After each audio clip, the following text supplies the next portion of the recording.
76 cars lie at the ready at Daytona Beach, Florida. From this car, racer Jim Busby will be giving you the driver's perspective of the largest sports car race in the Western Hemisphere. You'll see it here, the 24 Hours of Daytona.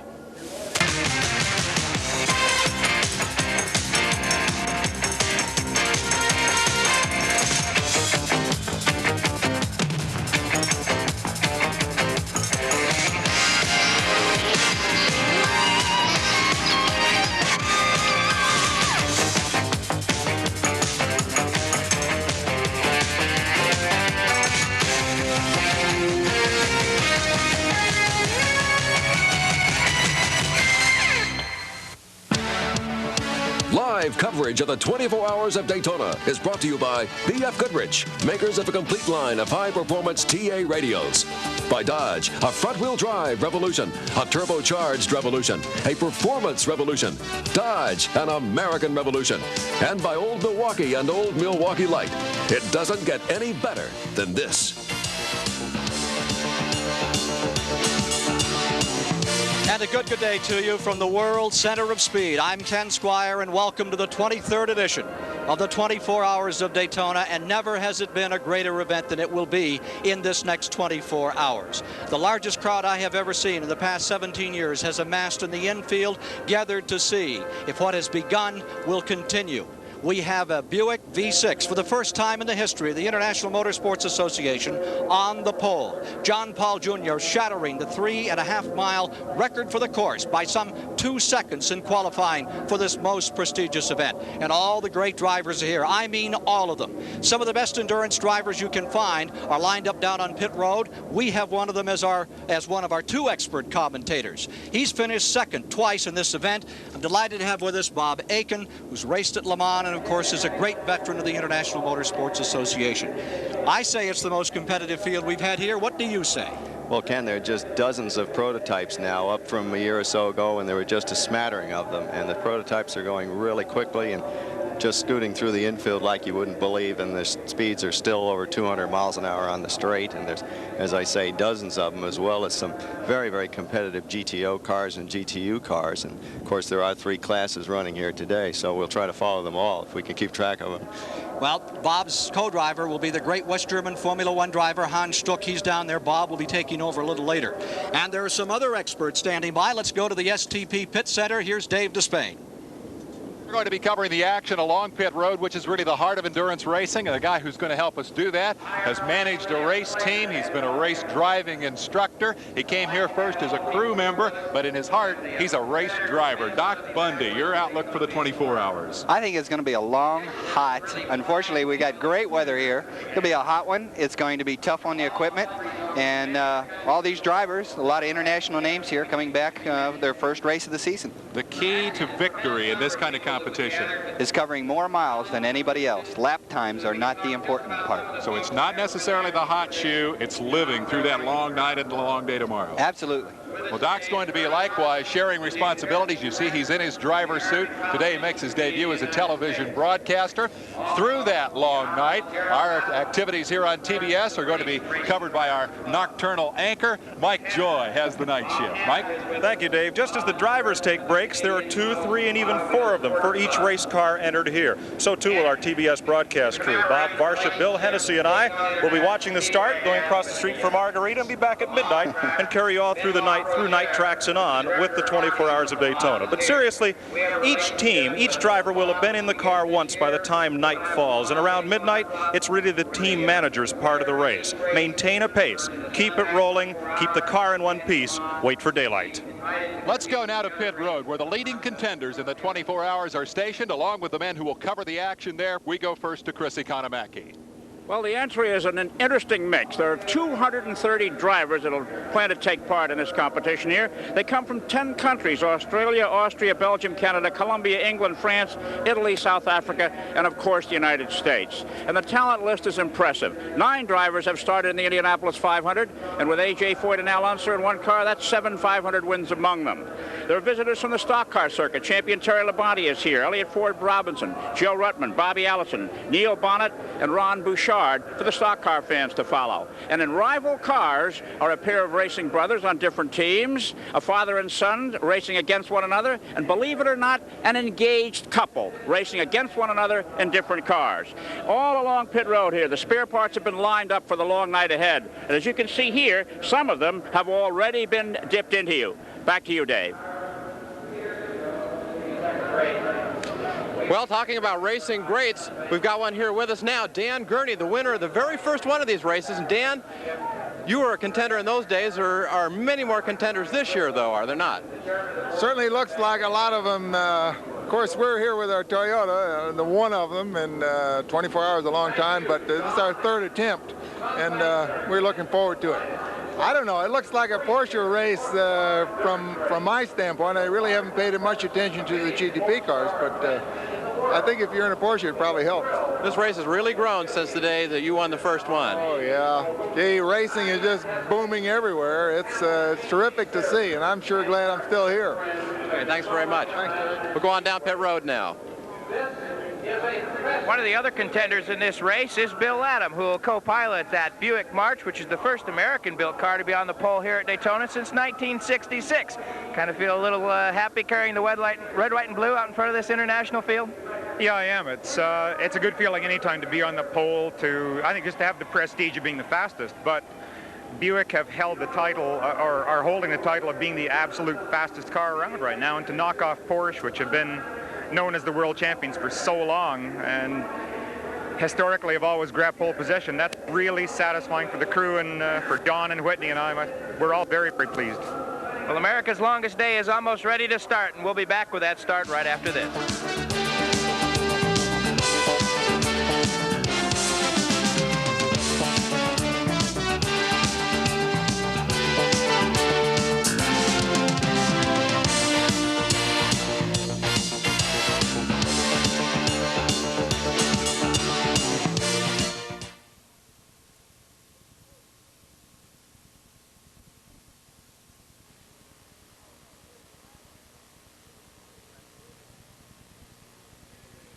Fred? Fred? Fred?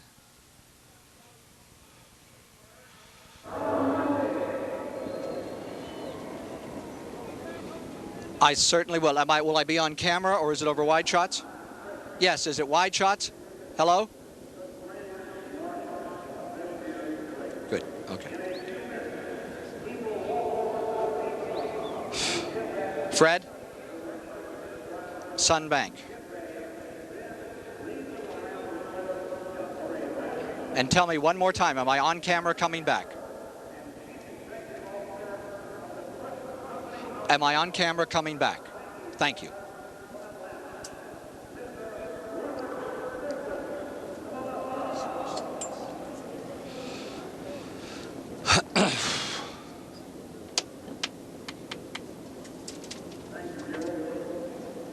Hello? Okay. God, that was terrific.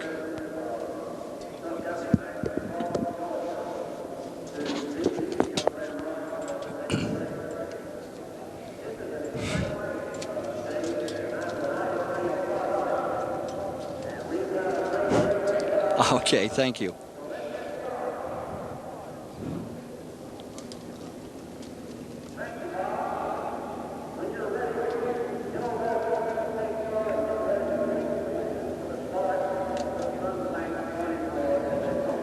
I will do that.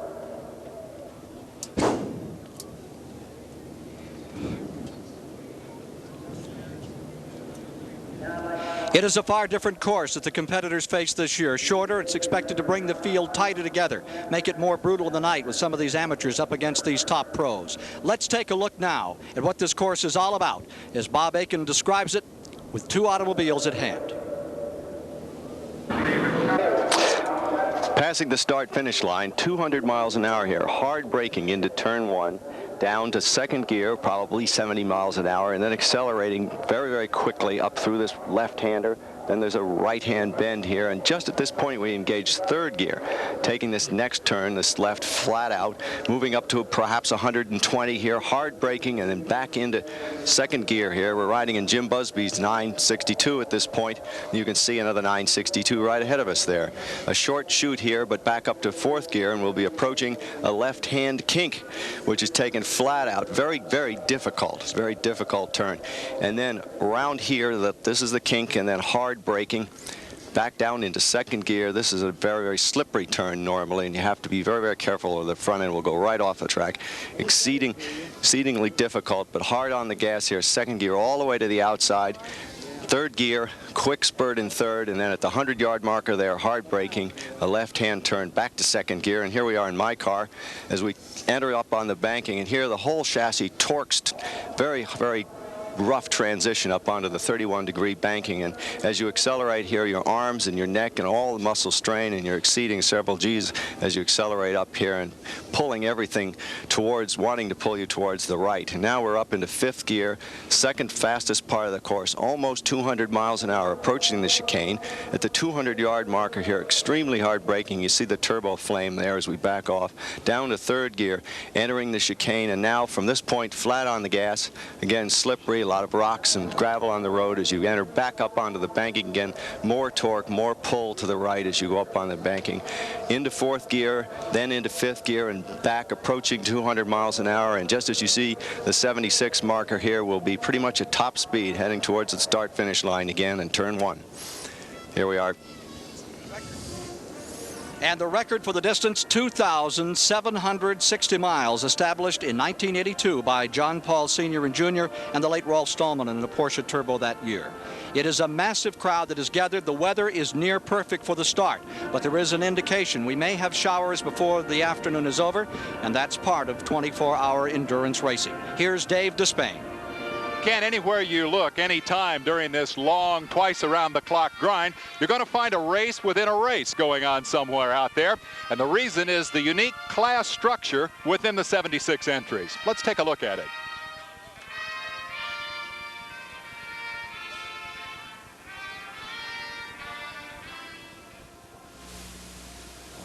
Three distinct classes of race cars and a broad spectrum of driver skill and motivation give the 24-hour its race-within-a-race flavor. The big guns are in the GTP class, P for prototype, and for pricey. Bruce Levin's Porsche 962 is worth $250,000. And how much does it cost to race it? Oh, a lot of money, and I'd rather not say how much. Why do you do it? Oh, I love it, and it's a lot of fun. It's a different kind of work. It's a, it's a working vacation for us. Levin is an exception, a wealthy amateur in a serious professional league. Most who drive the GTP class are very professional, and they'll race for the overall win here. Former winner A.J. Foyt, series titleist Randy Lanier, 24 Hours of Le Mans champion Henri Pescarolo. Hired guns paid hundreds of thousands of dollars a year to drive race cars. To these men, prize money is secondary, a workman's bonus for a job well done. Winning at Daytona is job security. Yeah, due to the fact I'm official Porsche Works driver now, 24 hours is very important for me, and the reason I come here is to finish at least in the top 3.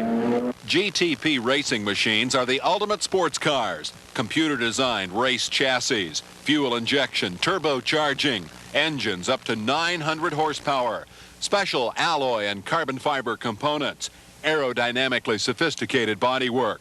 Capable of 200 miles an hour at Daytona, GTP cars are not for the faint of heart. In contrast to the race shop specials of GTP, GTO and GTU class cars began life on the assembly line. They are called production-based, and the key distinction between the two divisions is engine size. GTO cars with engines over 2.8 liters reach Daytona speeds of perhaps 150 miles an hour. In this Division 2, serious professionals respond to the will of their employers. Ford Motorcraft chose to be here, so, they asked me to come down here and ride. That's why I'm here. But in this league, there is room for the fun-loving amateur, the well-heeled sportsman, the rich boys with expensive toys. Well, I'd like to first grow up, and then I'd like to finish the race. The least expensive division of competition, GTU. production-based cars with engines under 2.8 liters. Here we find the weekend warriors, like MotorWeek's own Steve Potter, those for whom the primary motivation is fun, those who rely on staying power for a good overall finish, though in Potter's case, the team blew up 2 of its 3 engines just trying to qualify. Still, Potter and company are in the 76-car field, and we'll be following their exploits too, along with those of their GTU classmates who race for their own slice of 24-hour glory. It was to be a Porsche Jaguar battle, and then whoops, along came Buick, and the Buick marches on the pole. But the big story perhaps is that Porsche's 962, a derivative of the 956 automobile, is the car that a year ago came here. The Andretti team was in the machine. Now they have brought 6 to race. And let's take a look with Jerry Garrett at the Porsche story. The 24 Hours of Daytona is traditionally a showcase of Porsche power. But last year, the Porsche parade stopped. A March car won the race and went on to win the season championship. The rule of the most successful Porsche racing car ever, the 935, came to an end. But even in defeat, Porsche had a new star on the rise. The 962 model made its debut here last year. There was only one entered, but in its first race, it won the pole and led the race. It broke down early on, though. But the car was impressive. People started buying them and racing them with success. Now, Porsche is back for this year's 24-hour race with 7 962s entered, and the Porsches are on parade again. A look at the starting grid and the start of the 24 Hours of Daytona after these messages.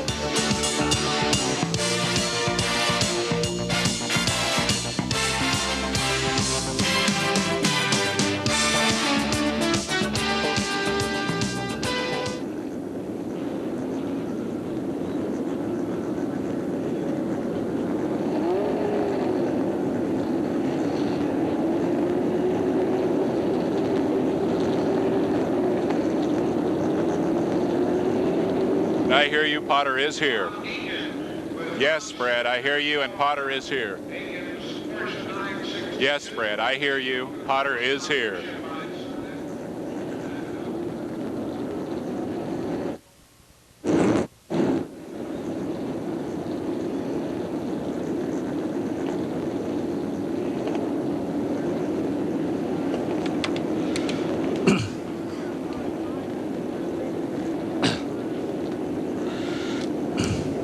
Yep.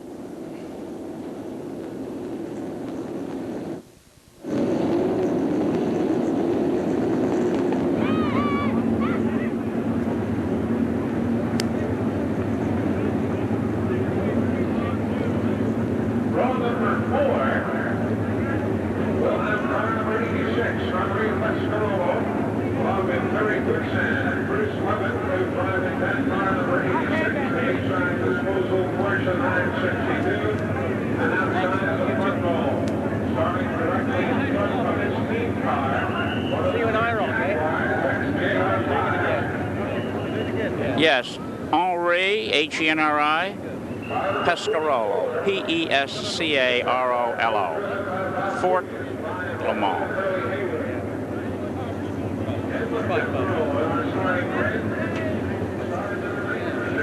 Here we go.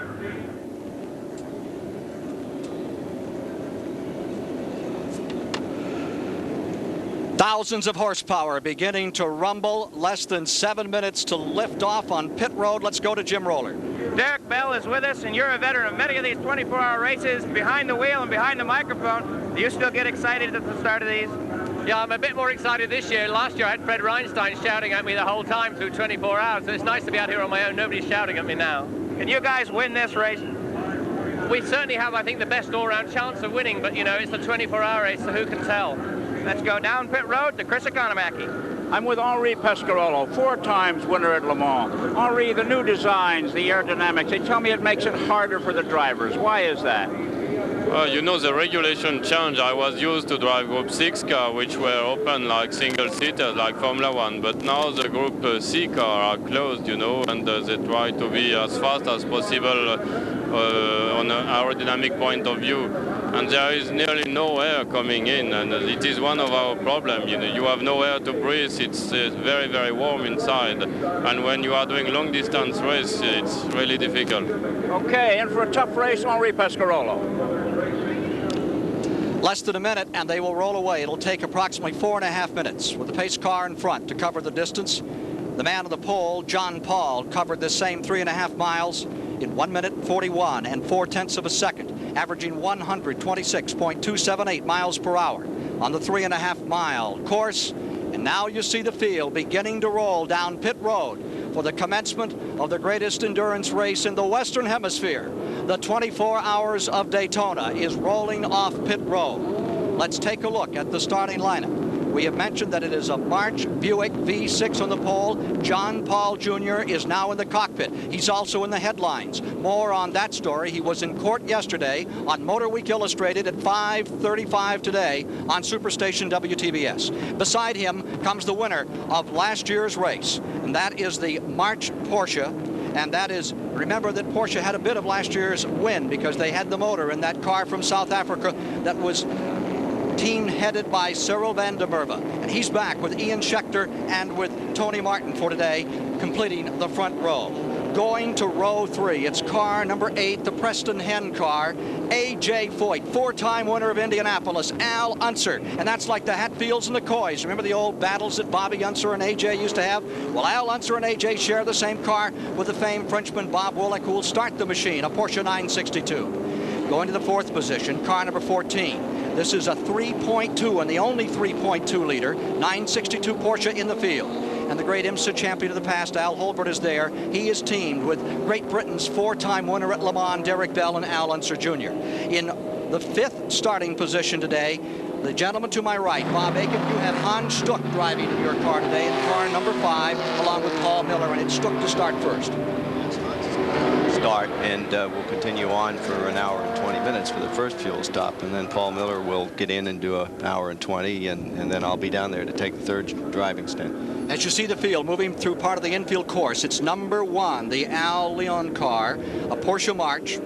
Coming next with Randy Lanier, last year's IMSA winner, Bill Whittington on that team, and Whittington has the starting chores. In the 7th starting position, inside of row 4, comes car number 86, a Porsche 962, Bruce Levin, and 2 Formula One drivers, one from the past, Henri Pescarolo, and one of the tremendous future, Thierry Boutsen of Belgium. Then in the 8th position, here comes the Jaguar, number 44, and it will be Brian Redmond, formerly of Great Britain, now Jacksonville, Florida, teamed with Hurley Haywood, 4-time winner of this event, and Bob Tullius of Falls Church, Virginia. In the 9th starting position, car number 15, a March Chevy, and that'll be Collasion's car, John Collison from Folly Beach, South Carolina, and 2 Chicago drivers, John Lloyd, and beside him, Tommy Grunna in the lineup. In the 10th starting position, the 2nd 12-cylinder Jaguar, Chip Robertson, new to the team, teamed with Claude Bellolina, who gets the starting assignment, and Jim Adams now with him. In the 11th position, on the inside of row 6, the Chevrolet March, and it's Darren Brassfield in car number 29. Now that car had been scheduled for David Hobbs. He injured in a skiing accident, replaced by Tom Gloyd. Ford said no to him in a Chevrolet. And Tommy Byrne has flown in from Ireland, the Formula 3 champion of Europe in 1982, to drive the car. Also in the team, the Can-Am champion of 1984, Mike Rowe, also of Ireland. In the 12th starting position, number 67, that's the Porsche 962 for Jim Busby, and he'll be carrying our onboard camera today. He's the lead driver, along with Rick Knoop of Laguna Beach, California, and the great Jochen Maas of West Germany, one of the world endurance champions. In the 13th starting position is car number 4, the Lola Chevy, and that is a T711. It's the latest, not the 710, but the 11. Lou Price is in there with Carson Baird, veteran driver, and stock car driver Terry Labonte. And now you're in Busby's car, number 67, the BF Goodrich car, one of 2 of them, as they prepare for the start. Going 14th today is Art Leon, and with him comes Gary Walters and Skeeter McKettrick in a Chevy March. Going 15th on the field, the Porsche 962. Pete Halsmer is there with John Morton, veteran driver out of El Segundo, and Dieter Quester has come from Vienna to drive at number 68. In the 16th position, the Ford Argo is Steve Shelton out of Florida, Brent O'Neill, and Don Courtney. 17th position is a Chevy March, and it's Kemper Miller starting. Remember, he flipped that car twice a year ago, or a similar car. Dave Coward is co-driver, and Dan Alvarez of Columbia is with him. In the 18th position today is car number 30. That is a Ford Alba. It'll be Moretti, Segala, and Jim Truman at the cockpit keyboard. In the GTO class, as we look further back, the leading car in GTO starts 23rd as they come down for the start is the Mustang with Willie T. Ribbs. 24 Hours of Daytona just a few moments away. Jim Miller and John Bauer. The GTU class, the leading car there is the Schneider car and Elliott Forbes Robinson as the field breaks toward the line to get going to start the 24 Hours. And on the break, John Paul taking the green flag. Going into turn number 1. Number 45, John Paul has put the Buick V6 March in front. Now, do you think that it's possible that little Buick V6 can stand the gap for 24 hours, Bobby? Really, Ken, I don't think so. I think it's obviously the fastest and most powerful car in this race, probably has 800 horsepower, but so far the Buick V6, although it shows great promise, does not look like it is going to yet ready to hold together for a long race. Challenge back for third as they whip through the infield portion of this 3.5-mile course. And there you see the Preston Hen car, number 8. Bob Wallach trying to hold on to that spot as this field, 76 strong, begins to string out. And everyone sets their own pace for this race. Yeah, we really talked about this in the drivers' meetings ahead of time. And as a matter of fact, Hans Stuck said, now don't be upset if you see me fall back a few positions, because really the idea is to be around at the end and not necessarily be a star on the first lap. In order to finish first you must finish. Away and running into the first lap for 24 hours. And you can see the number 14 car darting around the inside as he tries to move on Bob Wallach and take the third position. The South African car, the South African team that won a year ago, there you see them in second place. The 45, John Paul in front. And here is the Busby car headed for the infield on that chicane that's down the back straightaway. Now number 45 out of it and into the east end of the speedway. Last year, you recall the Porsche 962 that was here, and Vandermeer in the Creepy-Crawly March Porsche put on quite a show in the first hour or so of the race before the pace really settled down. And so it looks like they're going to try to do it again this year. Indeed they are. Coming around to complete lap number 1. Cyril Vandermeer closing on the leader. The third place car is now Al Holbert. And running in fourth place is car number 1. Moving up from 6th position the first lap, the Al Leon car with Bill Whittington driving. Now we're going to be trying to keep better track of the GTO and GTU classes for you this year throughout this 24-hour encounter. We'll be giving you updates on their positioning through this time. We'll be with you through the start until about 4 o'clock, 4:05, and then back for reports hourly.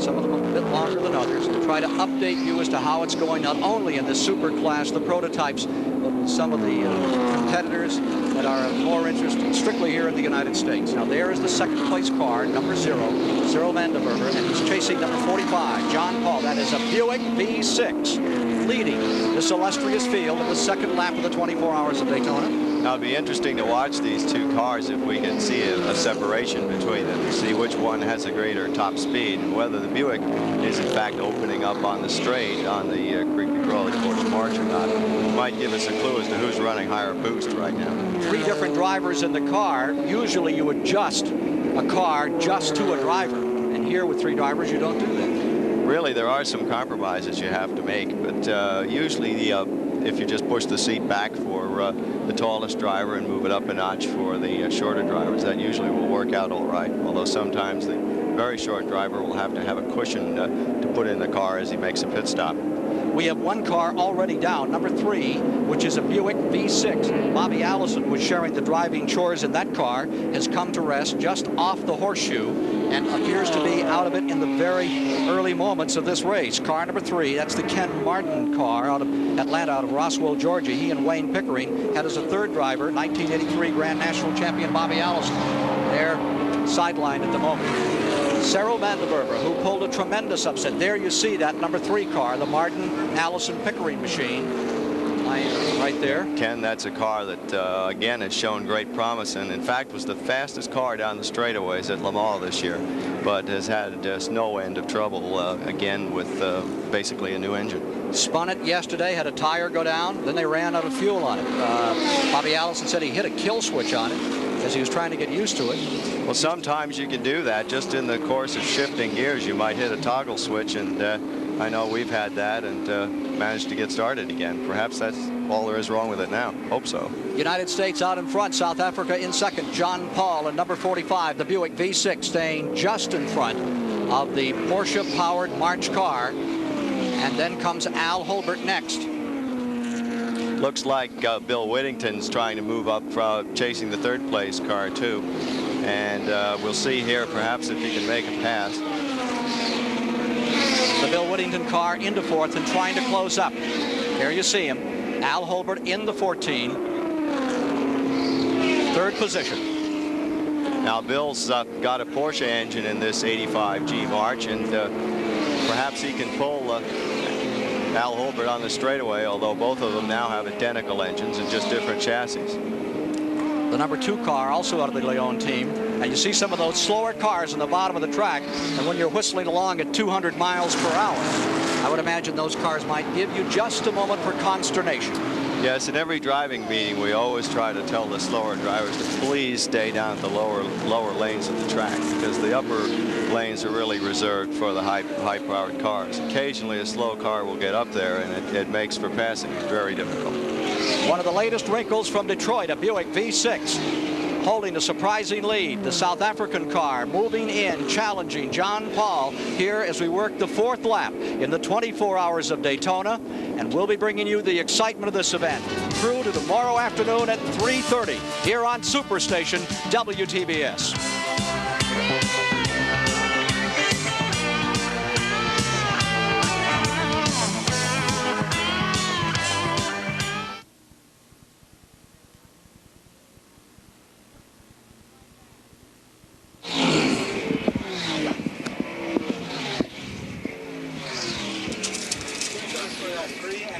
Somebody show me the 87 car or something. Find me that under 2 liter or GTO. Just get me off those liters once back to one of the smaller teams. Richie, sell it to Fred. Okay, as we have them. Absolutely.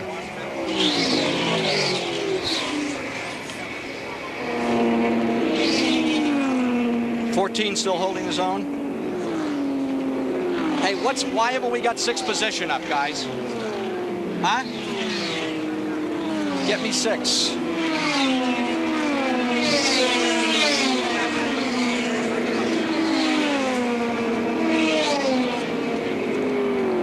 If you've got anything, Bob, for heaven's sake, feel free. Where are you running? Where's Aiken's car right now? 5th. Bob Aiken is 5th, okay. Fred?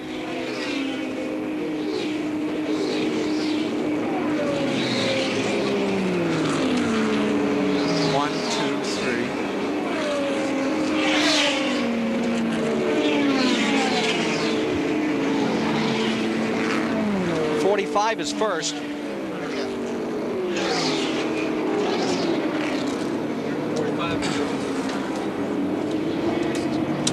Yes, I hear you, Fred, but you probably don't hear me. I'm down by car 3. In fact, well, I'm just getting there and it's going back out, so. Bobby Allison.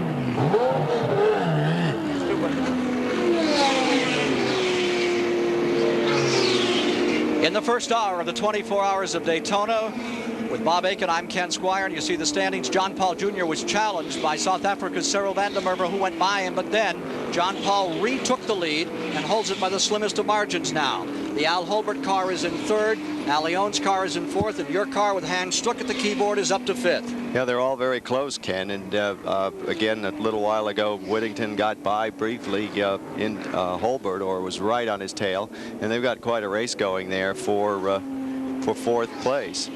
Hans Stuck hanging on in 5th, and as I see, is just moving now into 4th place.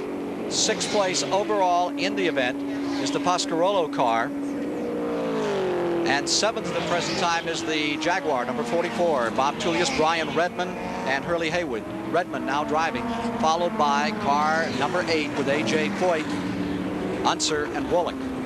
Now there's the leader, number 45, completing his 5th trip around this 3.5 6-mile course. 25 years old, John Paul, talented young driver, in the news these days. And as I mentioned, MotorWeek Illustrated has a special story. Chris Economaki, a commentary today on the John Paul story. Let's go to Chris Economaki on pit road. I've been covering races a long, long time, but what happened here with car number 3 driven by Bobby Ellison, I've never seen or heard of before. The race started, the car went out on the first lap with Porter out here, and I asked what was wrong, and the guy said they forgot to put fuel in. How about that? How about that? They forgot to put fuel in at the start. That's incredible. You can't imagine how that can happen, and yet there are so many things going on to get ready at the beginning of a race, particularly if you've had trouble and you've just changed an engine or something. Somebody overlooks it, and they think it's someone else's assignment, and there you go. You run out of gas. That's an oh my heart for the car owner. 45, John Paul, burst on the scene with a brilliant performance. 81, has won himself a tremendous number of races, 9 of them in 17 events in 1982. Took the championship, youngest ever to do it at 22 years of age. Here he is leading Cyril van der Merwe of South Africa, who came in here a relative unknown a year ago. Piloted this team right up through and began to dominate in the dawn and went on to win it. A reminder, we'll be with you live. You're watching this live from the World Center of Speed, the first event of Speed Weeks 1984, which culminate with the Daytona 500 in 2 weeks. Bill Whittington has moved into 3rd place behind the Creepy Crawly March Porsche, and is closing rapidly. That's a Porsche 85G March. There's the 06. That is the Willie Ribbs car, which is leading in the GTO class right now. Bob, number 06, Willie T. Ribbs at the keyboard of that car, is leading in GTO. Yeah, it's a powerful factory effort there, and I would be surprised if they don't do very well in this race, Ken. A lot of Ford people down here to see if that car will do it. And the Buick people certainly rolled in numbers this morning off the Yeah, Detroit is into IMSA racing in an unprecedented way this year. And there's one of the reasons. Number 45, this is a V6. And a V6 leading in an endurance race has not happened before. 6 laps have been completed. It's time that matters here, but it's interesting to watch the distance mount. The record distance covered was in 1982. John Paul Jr. was part of that team with the late Rolf Stolmanen, who lost his life in one of these prototype cars in Riverside, California. They covered 2,760 and 9/10 miles. 1982 was the year it would take this year with this new course, Bob, 756 laps to exceed that mark. Yeah, the course is a good bit shorter, and it is also a good bit more complicated, and so the average speeds, in spite of the fact that the cars are a lot faster, the average speeds are not faster in lap times than they were several years ago. I doubt that we'll ever break that endurance record, Ken. Connie Racing, number 45, leading. Strategy here, Ken Squire. The pace that these guys set during the first hour, Doc, how is that determined? Well, you like to go out and set a comfortable pace. You know, early on you calculate what you think it would take to win a race. Like I said early on, you want not so much to run fast, you want to get good mileage, and you want to cover a lot of miles. Sometimes when you're in the beginning of the race, the drivers are a little eager, anxious to get going. They forget about the pace and they start going fast. And it very well could be happening right here. They're all kind of jockeying each other around, trying to make somebody do something dumb. Is there a lap time that you set as a benchmark for the team, or do you let the driver on that first shift kind of shake it down? No, himself? you really do set a lap that you like to compete at. Each team has their own strategy on that, and occasionally it becomes a little bit quicker than what it's supposed to be. Everybody wants to get out there and go fast, because that, of course, is what racing is all about. But here at Daytona, it's also a 24-hour proposition. As you watch the overall leader here, looking back at the GTU board, Schneider's car in GTU is leading, and then the Jack Baldwin, Ira Young, Jeff Klein car, the Mazda RX-7, is holding on to second place there. Let's go to Chris Economaki. I'm in Al Holbert's pit. We just saw a pit which was not as well organized. Here we have one that says the first stop comes at 30 laps, the approximate time, what will take place. Driver changing the tires will be inspected. Then, when it's time to change the brake pads, Each change is delineated on the chart on the wall. It's truly an organized crew here, and this is the kind of organization that wins 24-hour races. Al Holbert captains his team, has won a lot of races here at Daytona, and he's won at Le Mans, but he has never won the 24 hours of Daytona, and this is the kind of homework that contributes to perhaps a winning performance today. We'll be back with more the 24 hours of Daytona here on Superstation WTBS. After these messages, here are the standings. John Paul Jr. continuing to lead.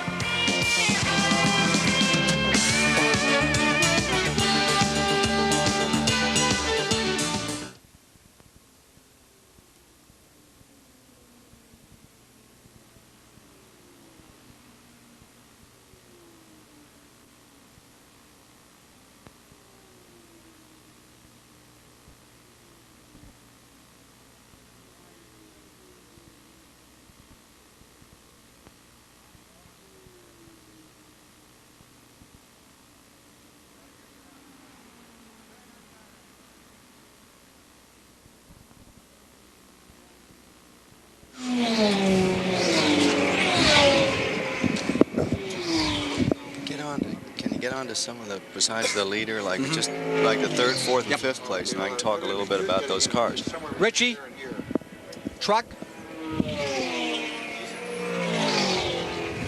Richie, can you get us back to like the third, fourth, and fifth GTP cars? Get us back to third, fourth, and fifth. Yeah. Yes. 114.5.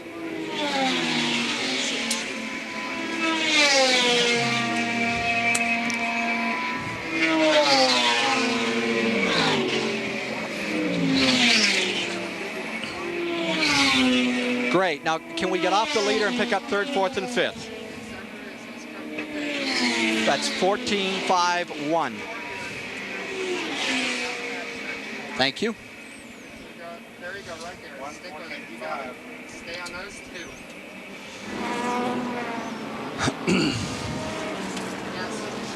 Yes, go ahead. Fred.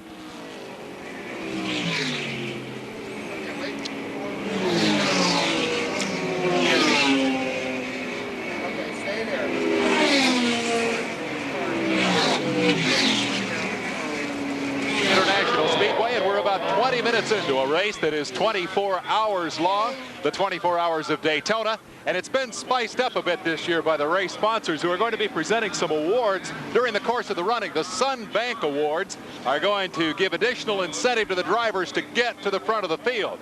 We'll be presenting awards at sunrise, at sunset, and at high noon in terms of clock time, and those awards include $500 in cash from Sunbank, the official sponsor of the race.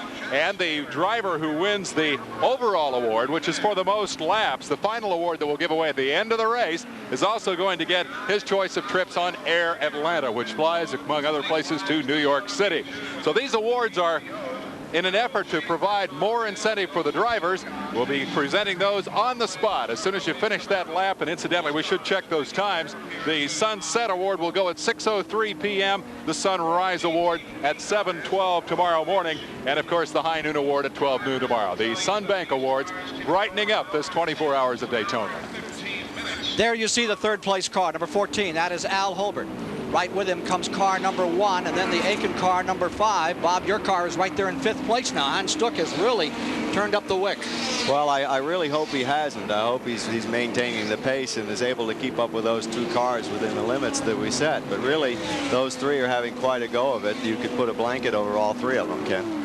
Car number 1 is the Leone car with Lanier and Whittington. Whittington is now driving, and he is showing 4th.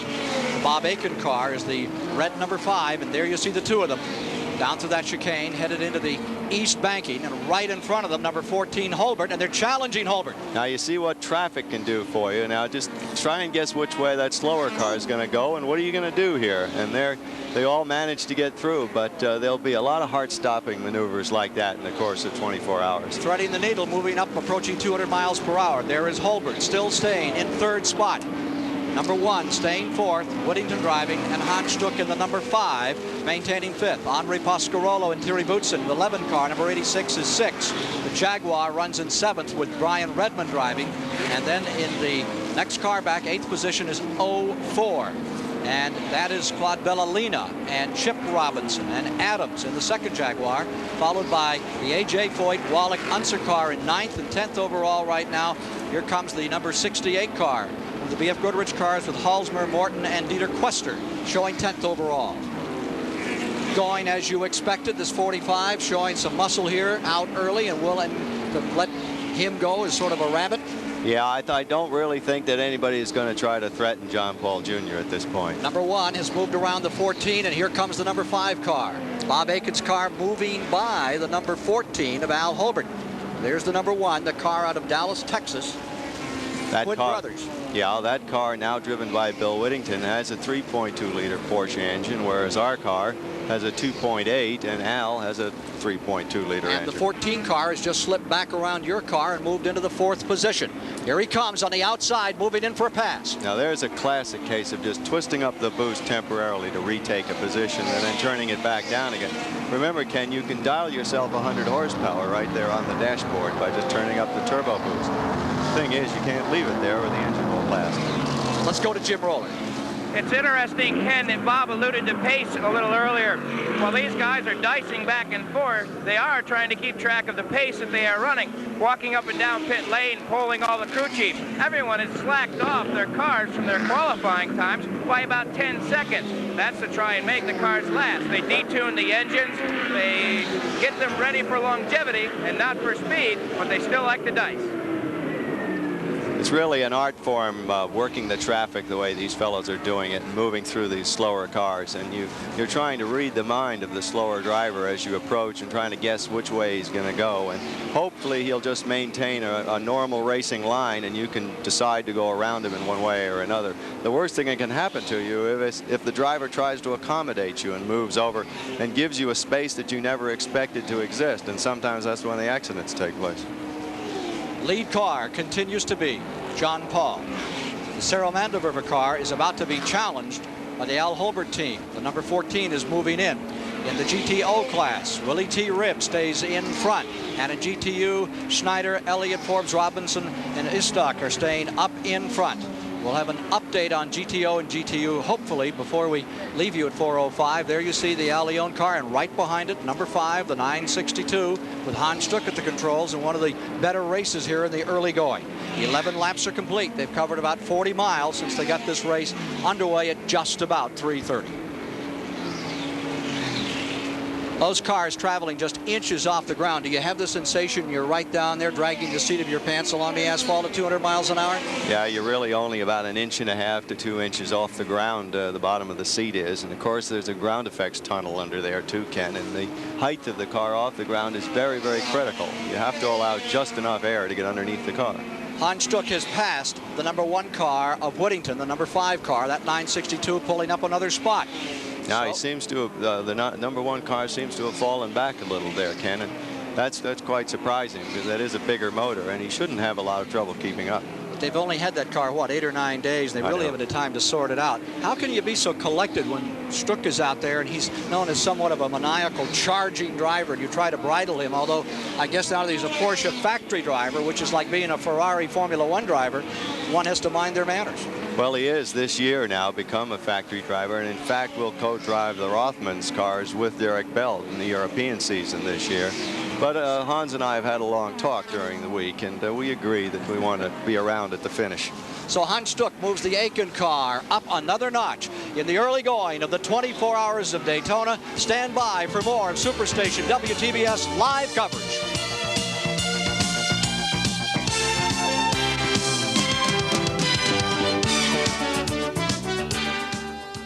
I want Coke for life. That's the deal. Coke for life. You got it. No caffeine, no sugar. Yeah. Yep.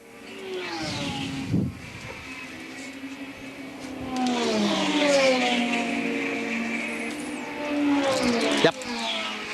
I need to see the second place car, and I really like to see GTO or GTU if he can give it to you.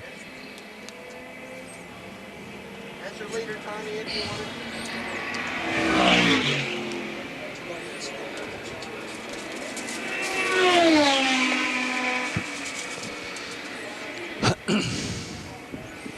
Okay, now you're going to, there's the next shot. Do you cut to the infield, Fred? Freddie?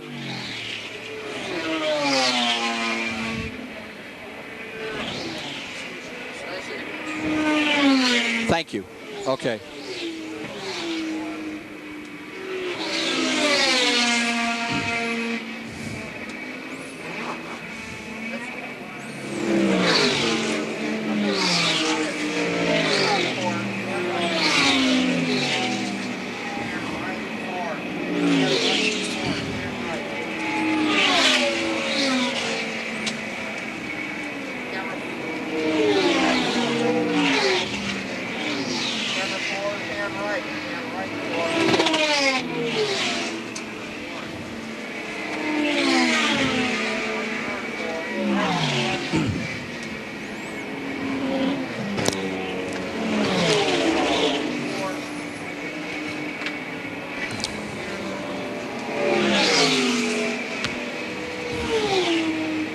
We're live with you at Daytona Beach, Florida.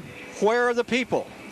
It's one of the largest crowds for this race ever. They're here in the infield, 60,000 strong. 2 weeks from now, where people are used to stadium racing, every one of those seats are already sold for the Daytona 500. They've reserved a couple of grandstands for later sales. But the way to watch a road race, the aficionados, is to get out, trudge around, trundle through the night to different corners, and watch the style of these great endurance contestants in this 23rd annual 24 Hours of Daytona. It is a record crowd here to see it, and they are watching this man, John Paul. Fort Lauderdale, Florida, number 45, staying in front at the moment over Cyril van der Merwe's team from South Africa. Here's Chris Economaki. If getting a pit together for a 24-hour race wasn't difficult enough, one of the problems that each crew faces, if they want it, is to put up lights. All of the lights you see up and down pit road are put up by each crew. Here we have wood smoke coming out on this one, as are most of them. Al Holbert's crew has a metal boom where the light swings out. All of these logistics have to be attended to in the weeks leading up to this type of event. All this equipment will come down for the stock car racing to come up here to the Daytona Speedway in the weeks to come. Leader, number 45, Buick V6 stays in front. A Porsche March stays second, Van der Merwe. Third overall, Al Holbert's car, Porsche 962. The Bob Aiken car, your co-host in the booth with me this afternoon, now lies fourth in the field. And then comes the Whittington car, lying fifth. Byrne, Brassfield, and Rowe. Number 29 has come up into sixth position, and that is a real surprise. That number 29 is also a car that's just being sorted out, a red and white Chevrolet March. The Diadely folks who ran Trans Am a year ago, and they're making a real stout effort thus far. Through the night, we'll be with you with hourly updates and reports on the overall GTO and GTU racing here at the 24 Hours of Daytona. MotorWeek Illustrated will be with you live, originating here from the Daytona Speedway today. Dave Despain to update you on all the news in motor speed here this week. Now here's the latest on the GTO standings. Number 65, the Doc Bundy car. Our co-host down on pit road at the STP Pit Center, Doc Bundy's car with Jones and Wally Dallenbach Jr. is now leading in GTO. Then comes the Lindley Bonnet car in second, and Willie T. Ribbs, they've fallen to third. In GTU, Schneider's number 87, Elliott Forbes Robinson leads. Jack Baldwin's Mazda RX-7 is in second, and Lewis Pruitt and Ware and their Mazda RX-7 lies third. You're back with the Bill Whittington car. Remember, he's a previous winner here in the 24 Hours of Daytona, as he was at Le Mans. The Leon brothers out of Dallas, Texas.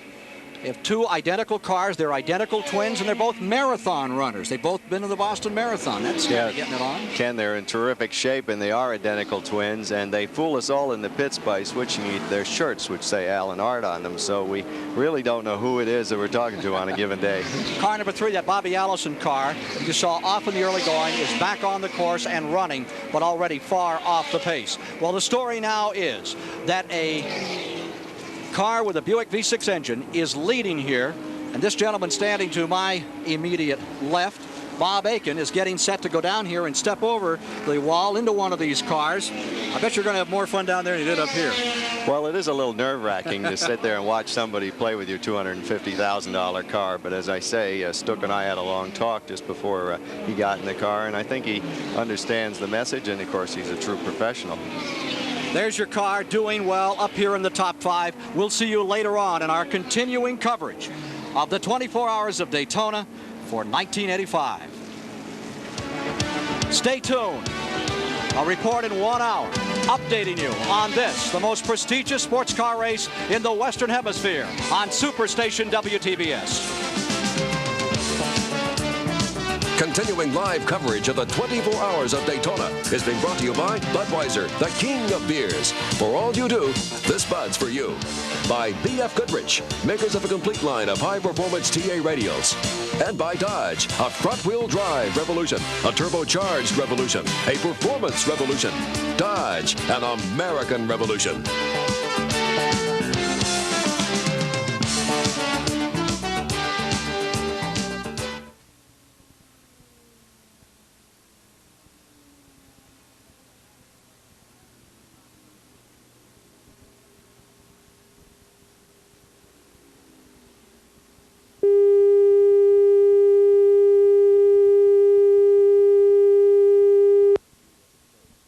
We need to not use the tape. The tape is inappropriate to the race story now.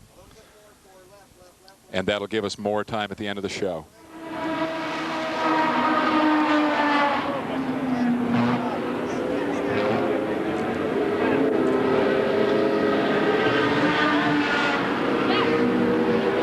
Hello? Mic check, mic check. How's that?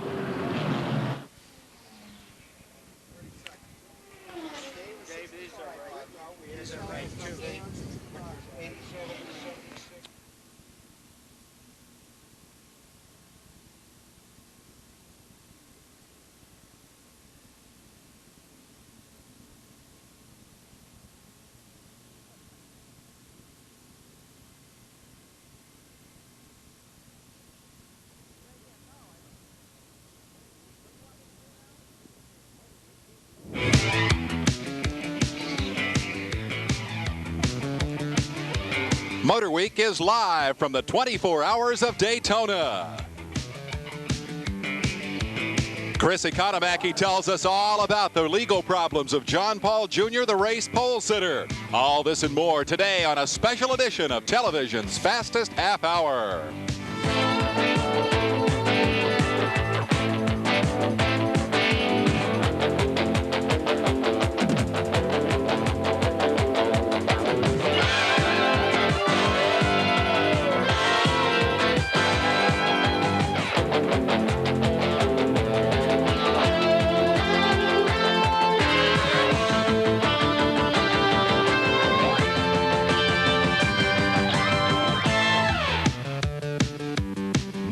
Illustrated is brought to you by Dodge, makers of Ram Tough Dodge trucks, and by Dodge cars that will revolutionize your perspective of the road.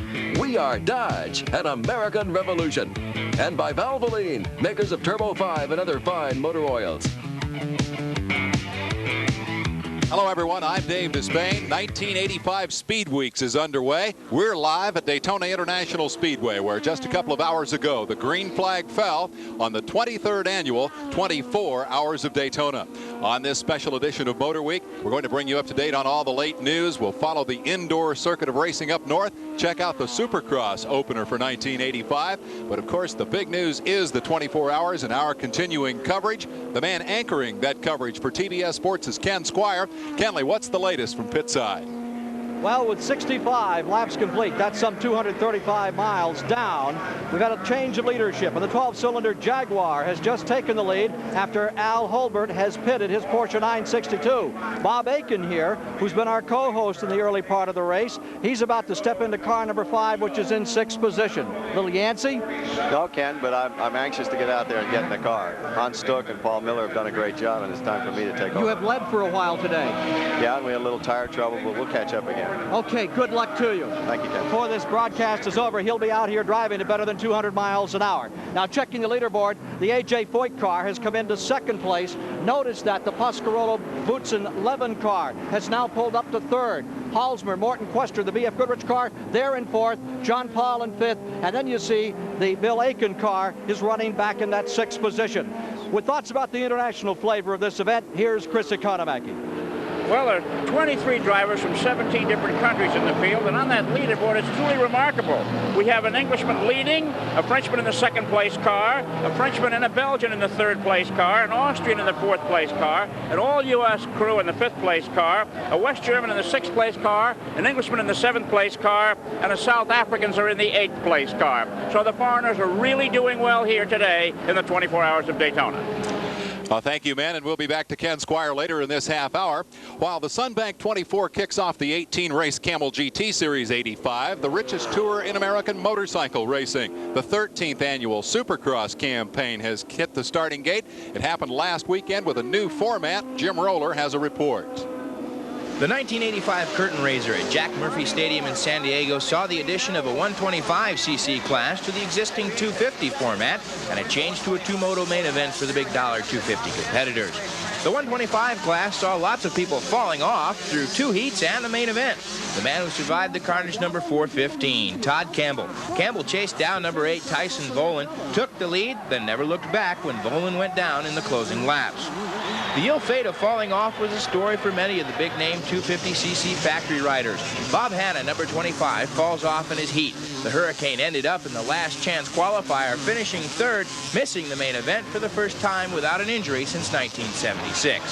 Ron Lachine, number 6, and Brock Glover, number 4, had the capacity crowd on their feet for 7 laps of their 8-lap heat until Lachine took a nosedive, giving Glover an easy win. The main event, Moto 1, looked like it would be all Jeff Ward. Number 2, the Flying Freckle, held the top spot in front of Glover, and 84 Supercross King Johnny O'Mara, number 1, for 11 of 12 laps.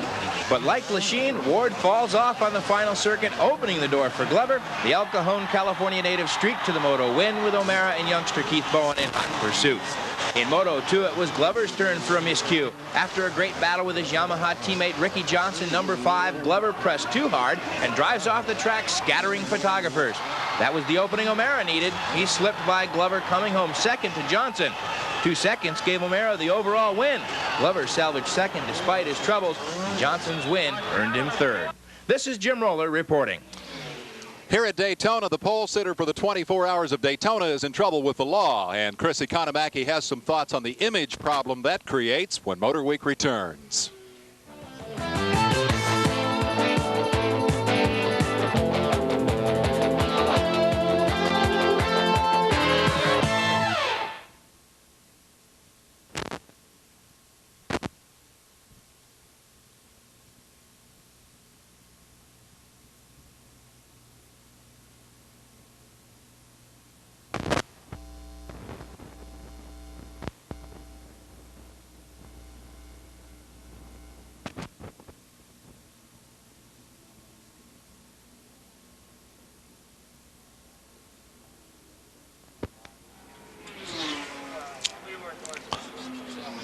Do we know how much time too long, roughly? We are dumping that highlight video from the 4th segment, so we got a little buffer in there.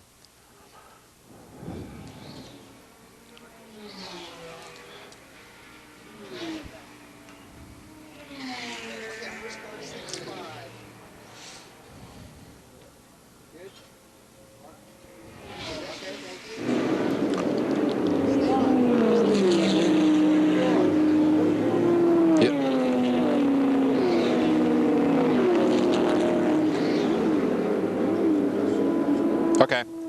You're going to come to me on camera before you go to the Paul videotape? All right, gotcha. Yeah. Tell him, oh, well, okay, GTU is 87, 76, 42. GTO is 65, 06, and 80. Yeah. That's as of the last update, which a minute and a half long. You got to find something else in there to kill.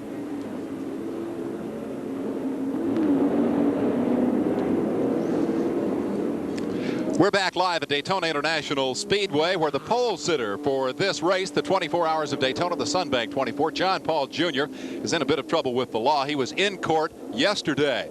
Now, Paul entered not guilty pleas in Jacksonville, Florida, to charges stemming from an alleged drug smuggling operation. His trial is scheduled for next month, but Paul figures that it won't happen before the end of the year.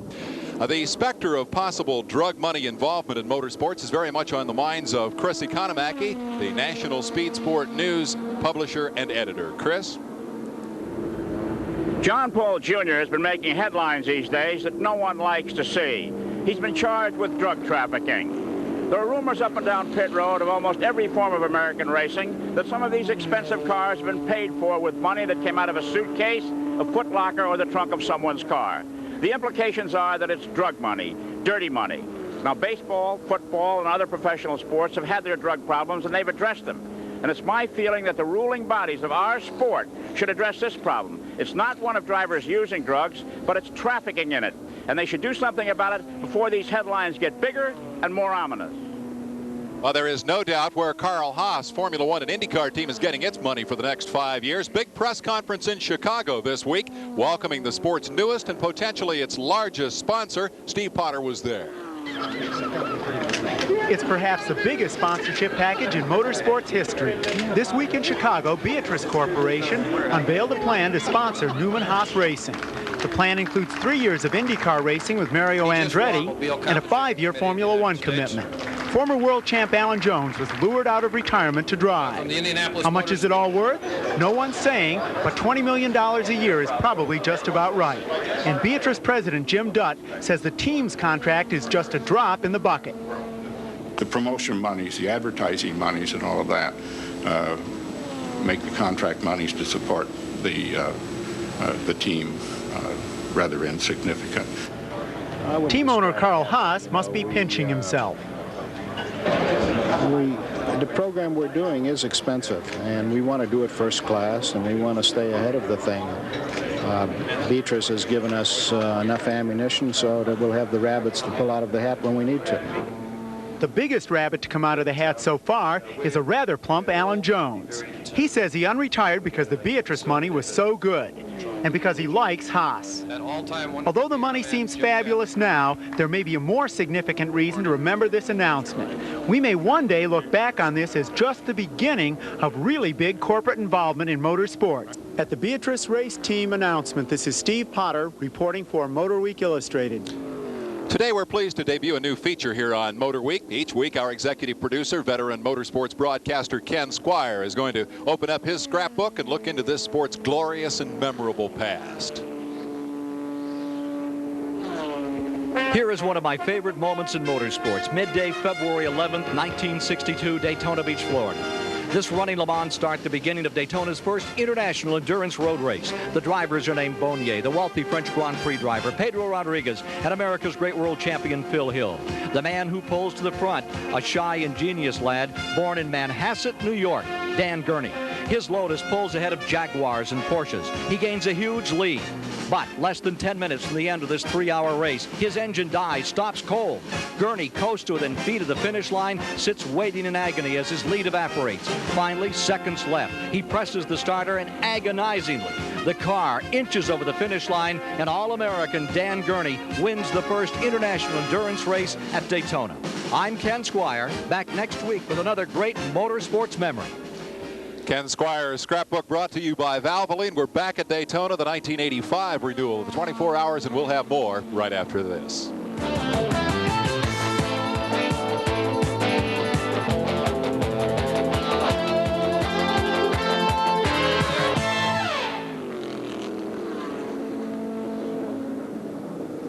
"57 seconds, including the..."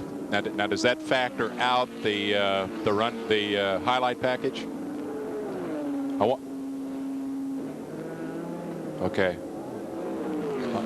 I want to dump the highlight package. Yeah, which should get us back close. Okay, so that puts us right on. I will tighten up the drag racing thing, just because we're going to get back in trouble. We should be okay from there. The highlight package doesn't have any connection with who's up front anymore, so I think it's just dumb to run it.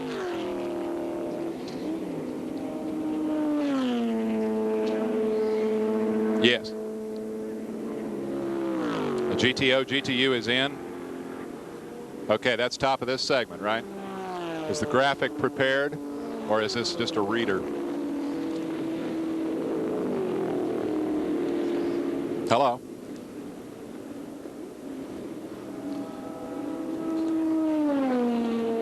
Is it Istook? Quick to Squire? Does he know that? All right. Let's quickly go to Ken Squire now and find out more about the GTO and GTU class standings here at Daytona. All right, 67 laps in, and we have Fords leading in GTO. Jones, Dallenbach Jr., and Doc Bundy out in front. Willie T. Ribbs in that second Ford there. And then a Camaro is running third, checking GTU quickly. Porsche 924, old EFR, Elliott, Forbes, Robinson, Strong with Schneider and Istook. And then you have RX-7s of Baldwin and Lewis running second and third. David? Let's turn to drag racing now. Pomona, California, NHRA Seasons Opener, the Winter Nationals. Don Garlitz is there after a spectacular crash last weekend. Phoenix, Arizona, over 200 miles an hour, flipped the car. The front wheel came apart. The front tire tube came out. Similar crash to what Shirley Muldowney suffered last summer. Now, Garlitz is okay, but there are big stories at the drags. Little John Lombardo makes his debut in the Blue Max Funny Car with a new national record, 5:68 for the quarter mile. He's top qualifier. Bob Glidden turns the first sub-760 run in Pro Stock history. 7:57 the time for Bob Glidden, the fast Pro Stock qualifier. Top Fuel fast qualifier is Larry Minor. Garlitz qualified 11th with the car that he rebuilt after the crash. Joe Amato is the second fastest qualifier. He, of course, is the world champion and an interesting success story. He's charted himself an ambitious course for 1985. Our Steve Potter paid the Top Fuel world champ an off-season visit. Racers and fans know Joe Amato for his lightning-fast quarter-mile dashes. But there's another side to the 1984 Top Fuel World Champion. Joe Amato, businessman. This is the Keystone Automotive Warehouse. With 200,000 square feet, it's the largest high-performance parts warehouse in the world. And though he's eager to give credit to his co-workers, it was primarily Joe who built the Amato family's small chain of retail parts stores into this $50 million a year operation. During the week, Amato spends 16 hours a day overseeing Keystone's 10-state overnight distribution operation. And then there's the activity in this attached race shop. Between racing and business, Joe Amato has a very full schedule. My brain only runs in one direction, full speed ahead. Like I don't, like I have a lot of channels and tracks, and I can do 5 things and be thinking about 3 at the same time. Amato started drag racing for fun years ago, but he took his first ride in a Top Fueler just 3 short seasons ago. I really thought it was going to be really, 2 or 3 years before we even could get ourselves to be competitive, never mind be a world champion in 3 years. But once we got in there and raced, and realized that it wasn't as hard as it looked if you paid attention.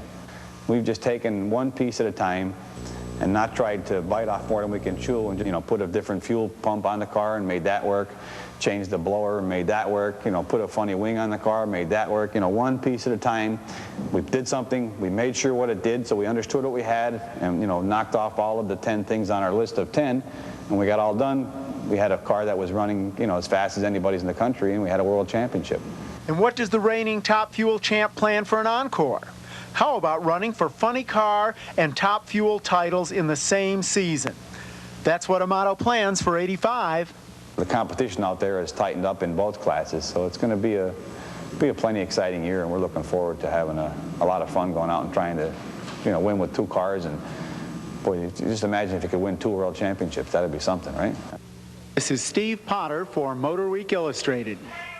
That would be something indeed. Here is the contrast as we go from the World Drag Racing champ to the moments ago the leader of the 24 Hours of Daytona. We'll get more on that story later. One more drag racing story today. The Top Fuel world champion of a couple of years ago and MotorWeek Racer of the Year, Shirley Muldowney, has just undergone very successful surgery at the hands of an Indiana surgeon who is becoming something of a legend among racers. And Donald Davidson has a report. There have been a number of accidents in Indianapolis cars over the last 4 or 5 years in which the drivers have received severe injuries to their feet and legs and ankles. Well, fortunately, the medical technology and assistance available to them is superb now. And the recognized specialist at treating such injuries is an orthopedic surgeon from Indianapolis. His name is Dr. Terry Trammell. I think the first experience I had with the Speedway medically was while I was a medical student. We provided first aid care basically on an exchange for a box lunch and a free ticket to the race. And I started that in 1973. The first driver that I took care of was Dan Agaias in '81. He had just devastating injuries to really both legs, almost losing one of them. Since then, Trammell and his associates have reconstructed Johnny Rutherford, John Paul Jr., Gordon Johncock twice, Rick Mears, and Derek Daly. Most recently, Trammell operated successfully on Shirley Muldowney. Trammell compares the types of injuries race drivers get with street bikers, but there is a difference in the way the drivers are treated. We tend to be more aggressive, I think, with the race drivers in the kind of treatment to try and obtain the optimum benefit, even if it has a slightly higher risk, possibly. For Mears, that aggressive treatment meant trying a technique previously used only on hands, but it saved his foot. Trammell's innovative ideas have led to his being consulted on car construction. He's made some suggestions, but he believes today's Indy cars are comparatively safe. Seeing drivers surviving devastating crashes with only foot and ankle injuries, where in comparison to past car construction, the drivers didn't survive. It's comforting to know that should a driver sustain injuries, at least he can be placed into the skillful hands of someone like Dr. Trammell. This is Donald Davidson for MotorWeek Illustrated. MotorWeek salutes Dr. Terry Trammell for his healing efforts. The doctor gets our Wrangler U.S. Air Force Reserve Behind the Scenes Award and a new outfit from Wrangler. And we'll have more from Daytona right after this.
Wire thing at the end.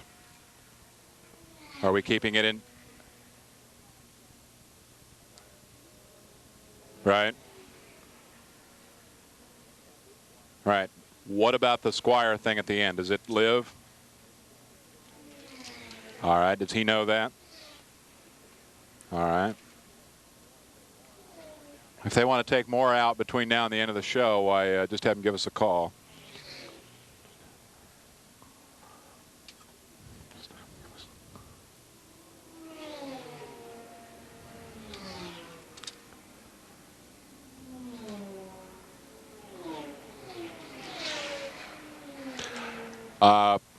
Are you hearing me?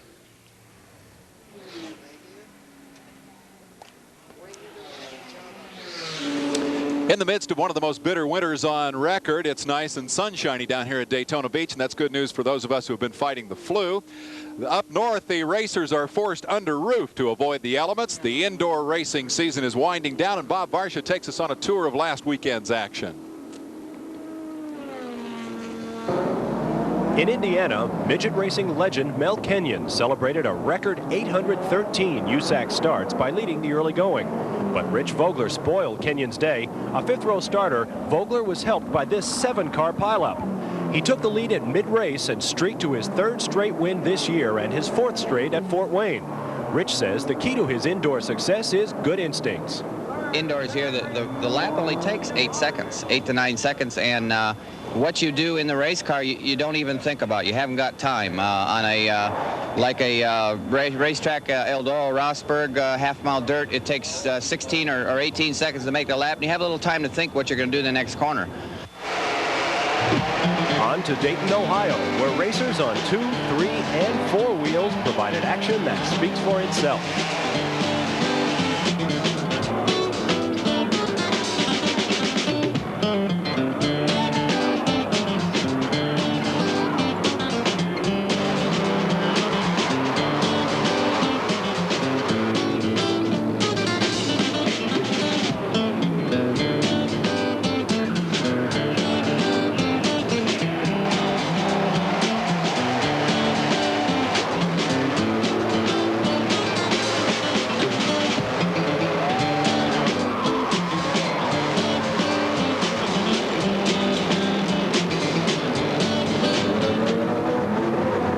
To Niagara Falls, New York for round 2 of the 4-race Can-Am Challenge Series for 3/4 midgets.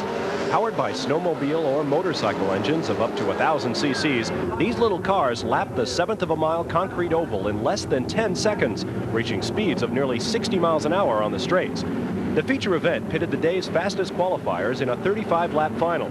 When the dust settled, Dick Peterman had won the race, while 3rd place Bentley Warren took over the series point lead with 2 races to go. In the quarter midget class for 6 to 13-year-olds at Niagara Falls, Adam Van Patten won the feature, then showed everyone he's ready for bigger cars or a smaller checkered flag. Reporting for MotorWeek Illustrated, I'm Bob Varsha. One of those indoor races, by the way, produced our champion spark plug Racer of the Week. Because it's no surprise, in the United States Auto Club Winter Indoor Midget Series, veteran Hoosier driver Rich Vogler has got the hot hand. During the frigid month of January in Indiana, Rich won all 3 events in the series, including his 4th straight victory on the oval at Fort Wayne, Indiana last Sunday. A big man in the world of miniature race cars, the midget star, Rich Vogler, comes away a winner. He is our champion Racer of the Week, and he goes into the running for Racer of the Year for 1985. Congratulations to you, Rich Vogler. And once again this year, our Racers of the Year are in the running for some very, very nice awards. We're going to have from American Honda an exciting Nighthawk S motorcycle to the cream of the crop, our 85 Racer of the Year. And each Saturday's Behind the Scenes Award winner is also a candidate for this new bike, the Honda Sabre 700, that goes to the year-end Behind the Scenes Award winner. It's a real pleasure to welcome Honda back aboard here on MotorWeek. We've had a change of leadership in the Sunbank 24 at Daytona. Let's go to Ken Squire for the latest. Indeed we do. Al Holbert has popped back in front with some pit stops. Bob Tullius Jaguar is back to 3rd. And A.J. Foyt car with Al Unser Sr. is now running in 2nd place, 2.5 hours in, 77 laps, about 280 miles. Here's my prediction. Rain. Looks like it's coming. Al Unser told me this past 24 hours. I asked him how good he was in the rain. He said, I'm not good at all. And anybody that tells you they're good in the rain is stupid. We'll see what happens, because it looks like it's going to be here within the hour. Don't forget, A.J. Foyt won this race 2 years ago in the rain with Bob Wallach. They are back. We'll continue our coverage with a 7 o'clock update report. We'll be here all night long and hope you'll stay with us on TBS Sports. Remember, 7 o'clock for our next report. Full hour live coverage of the finish tomorrow. And we'll be back next Saturday at this same time with a regular edition of MotorWeek Illustrated. I'm Dave Despain. So long from Daytona International Speedway.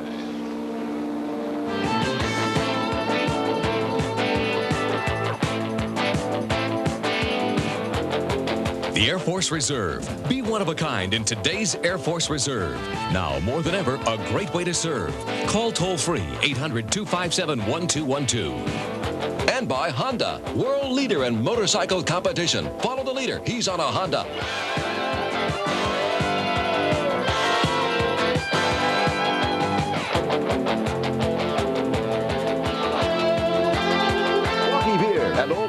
Coffee Light, 2 great tasting beers. It doesn't get any better than this. And by Dodge, makers of Ram Tough Dodge trucks, and by Dodge cars that will revolutionize your perspective of the road. We are Dodge, an American revolution.